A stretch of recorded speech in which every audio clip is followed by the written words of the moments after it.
자, 7번째 썰 한번 가보도록 하겠습니다. 방정원님 이야기 시리즈 마지막이네요. 7번째 썰이자 4부작이 마지막 4부 바로 읽어보도록 하겠습니다. 메이저 회사도 퇴사율이 많이 나오는데 그 사람들은 무슨 배짱으로 퇴사하는 건가요? 무슨 배짱으로 퇴사하는 건가요?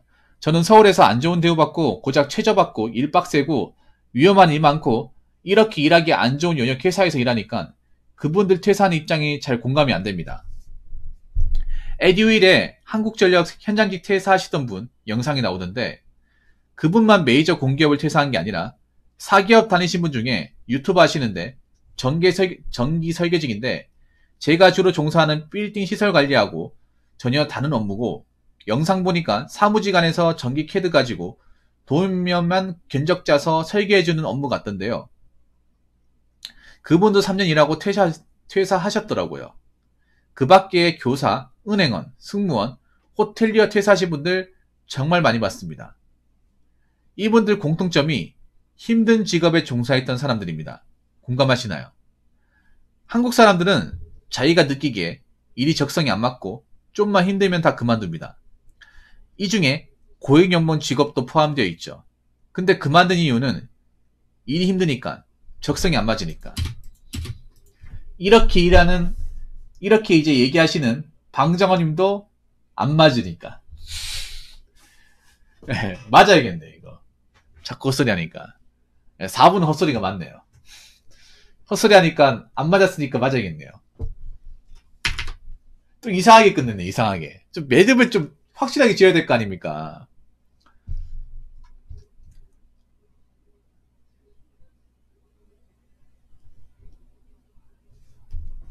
근데 이거 아셔야 돼요. 근데 메이저든 뭐 대기업이든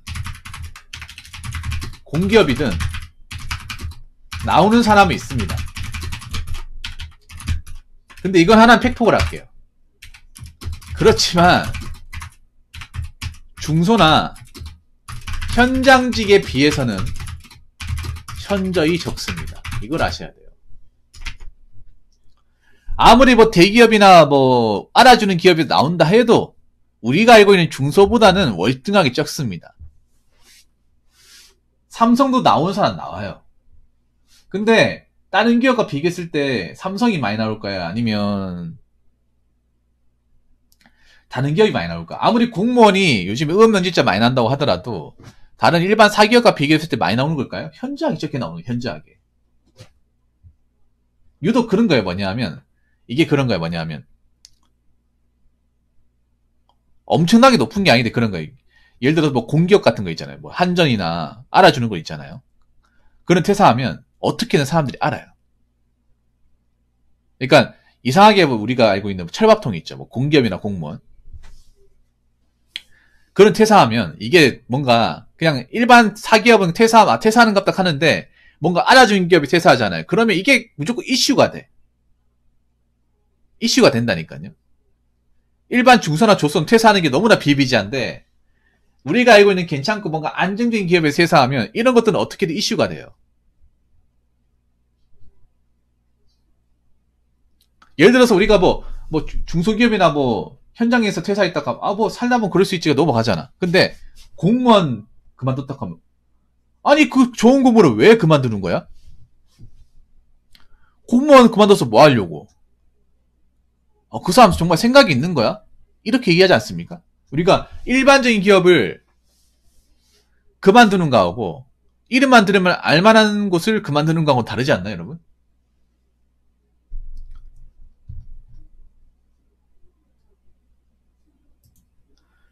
한번 생각해봐. 한국전력 현장직에 들어가신 분들을 중에 한 분이 퇴사했다고 쳐요. 퇴사해서 유튜브 하고 있다 칩시다. 퇴사해서 유튜브 하는 사람이 많을까요? 아니면 그냥 남아서 계속 일하는 사람이 많을까요?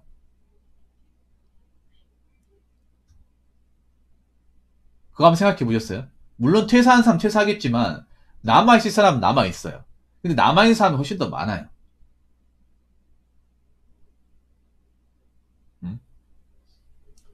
그 여자 전기기사분 한 분 나갔다고 다 나갈까? 신입사원들이 다 나갈까요? 아니 한전이 순환보직하고 오지근무 한다는 거 모르고 들어간 게 아니잖아요. 한전 현장기 퇴사가 이슈가 되는 건 저런 경우가 드물기 때문일 텐데요. 드물기 때문이죠. 아, 저런 데를 왜 나가는 거야? 이런 거죠. 그러니까 나가도 나가는 게 실제로 뭐 수치상으로 보면 별로 없는데 그런 거죠. 우리가 이제 좀 선망하는 기업, 들으면 알만한 기업에서 나가니까.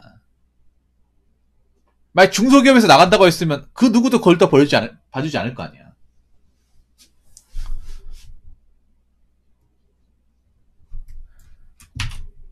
자, 교사, 은행원, 승무원, 호텔리어 퇴사하신 분들 정말 많이 봤습니다라고 했는데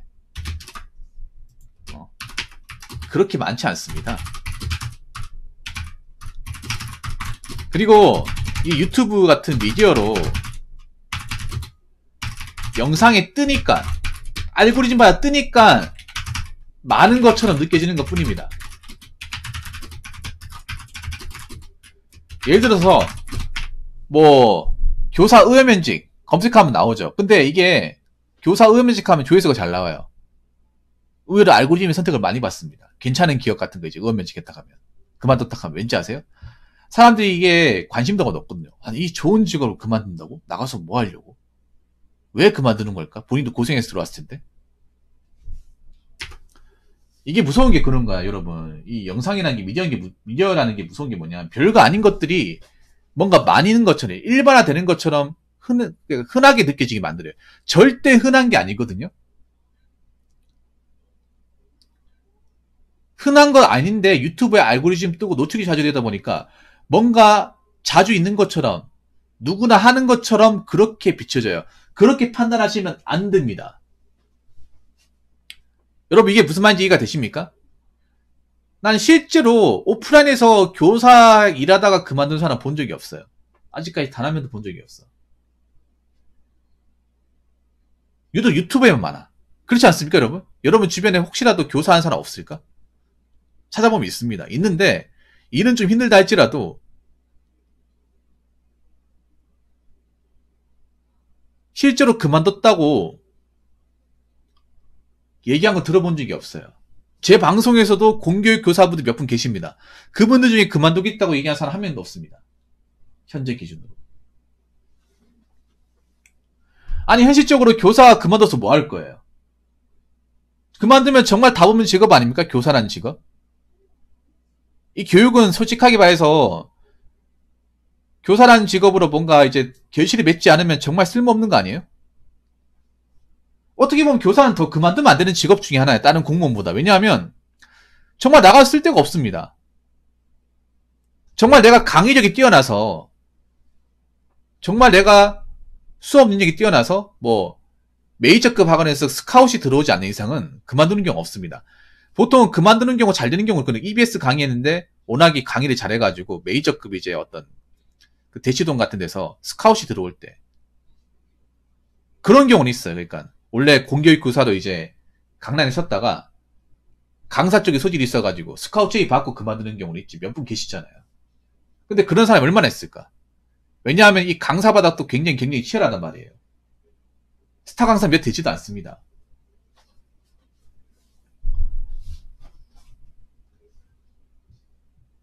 그리고 강사라는 게 무서운 게 뭐냐면 차라리 정말 잘 돼가지고 정말 대치동 가가지고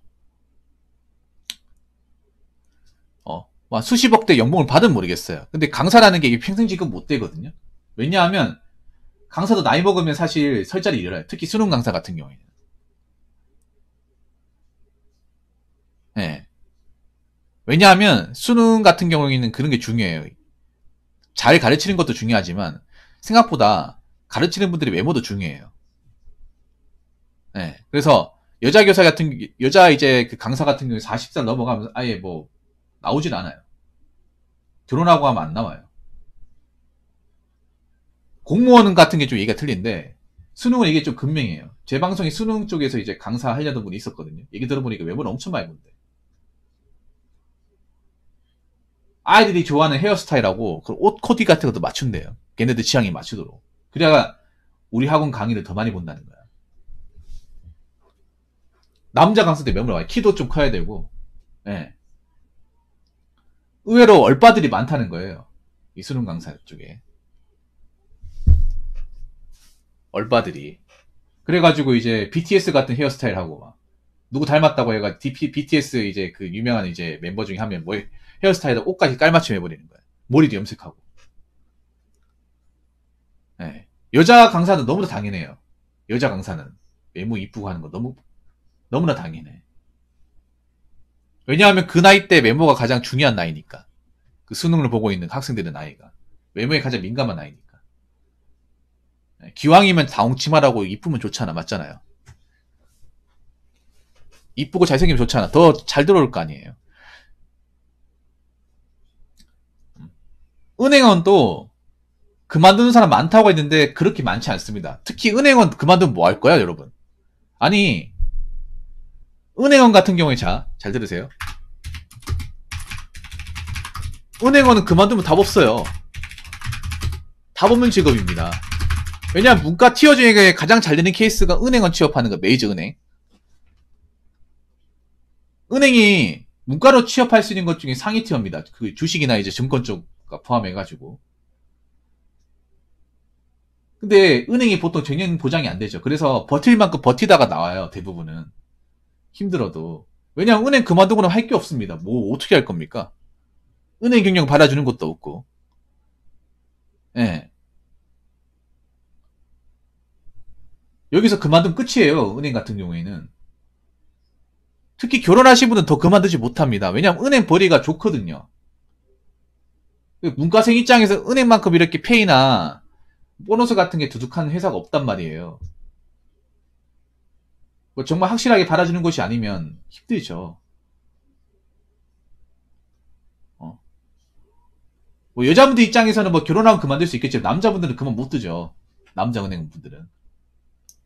요즘 은행이 뭐 폐점 따고 이제 인원수 많이 줄이고 있긴 합니다만 그래도 은행 쪽이 그래도 페이가 높단 말이에요. 아니, 그만두고 나서 뭐 할 거야? 뭐 공무원 시험 볼 거예요? 그렇죠. 퇴사했을 때 할 수 있는 게 없는 사람들 퇴사 못 하죠. 한번 생각해봐. 이분들이 그만두고 뭐 할지 한번 생각해보세요. 할 게 없어. 그렇다고 우리가 돈을 쫓게 받는 것도 아니고 은행원이 참 힘든 직업인 건 맞는데 그래도 돈을 많이 주는 직업도 맞아요. 밖에 나가서 이 정도 돈을 줄 수 있는 기업이 있을까? 없단 말이에요. 그래서 은행원 그만둔 사람 있게 하겠죠. 있게 하는데 그렇게 많지는 않다는 거죠. 엄청나게. 유튜브 때문에 이게 뭔가 부각되는 겁니다. 자, 네 번째는 뭐냐 하면 자, 승무원 호텔리어. 자, 이건 많아요. 이건 엄청 많습니다. 왜 많냐? 네, 코로나 때문에.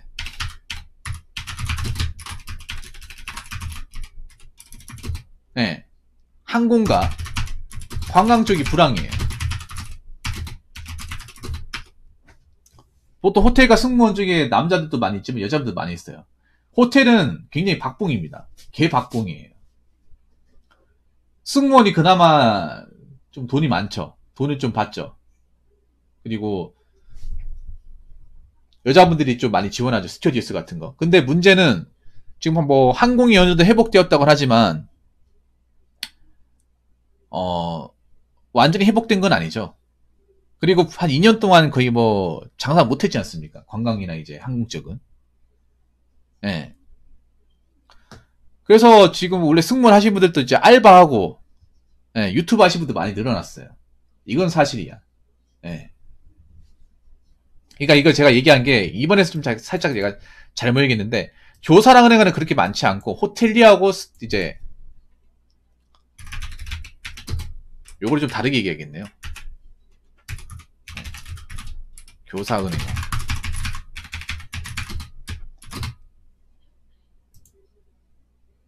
근데 이제 예, 승무 호텔리어는 많다.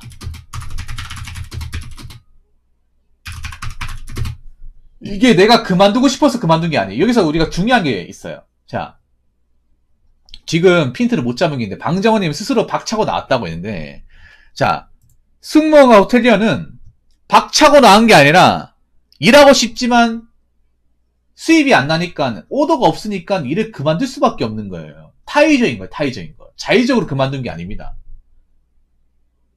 님이 말하는 지금 논점은 내 스스로 자기 발로 나간 거잖아. 내가 힘들어서, 내가 하기 싫어가지고 그만둔 건데, 승무원 호텔리어는 자기 발로 그만둔 사람도 있겠지만 어쩔 수 없이 회사 측에서 나오지 말라고 했으니까. 일이 없으니까. 그래서 그만둔 거예요. 퇴사 높은 것도 있지만요,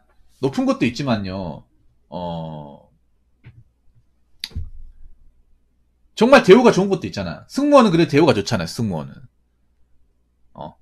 보통 승무원은 그런 거잖아요.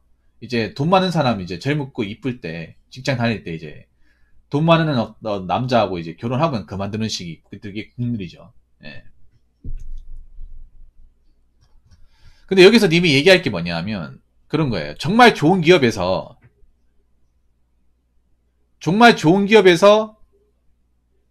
그만두는 사람이 있긴 한데, 그렇다고 퇴사율이 엄청나게 높은 것은 아니다. 그리고, 아무리 메이저 회사라도, 요즘에, 이제, Z세대, 20대 친구들이 버틸 만한 사람들이 그렇게 많지가 않아요. 예. 그리고 메이저 회사라고 하더라도 감내해야 되는 거 많기 때문에. 그래서 나오는 거죠. 근데, 막 지금 유튜브에 나오는 것처럼 막 그렇게 많이 나오지 않습니다. 많이 나오지 않아요. 뭔가 많이 나오는 것처럼 미디어에서 자꾸 비춰주다 보니까 많이 나오는 것처럼 보이는데, 현실적으로는 많지 않습니다. 네, 현실적으로는. 그러니까, 뭐 유튜브 같은데 뭐, 교사 의원 면직, 그리고 뭐, 공무원 의원 면직, 있어도, 실제로는 그렇게 엄청나게, 너도 나도 그만둘 만큼 그렇게 많이 그만두지 않는다는 거. 그리고, 호텔하고 항공업계는 아직까지 힘들다. 예, 힘들어서, 뭐, 그만두는 거. 예. 그렇게 얘기했으면 좋겠습니다. 그리고 방정원님한테 한 가지만 더 말씀드리면, 유튜브에 나오는 게, 세상의 모든 것을 대변하지 않습니다. 유튜브가 오히려 있잖아요. 객관성을 무너뜨립니다. 일부분의 사례를 굉장히 극대화시켜요.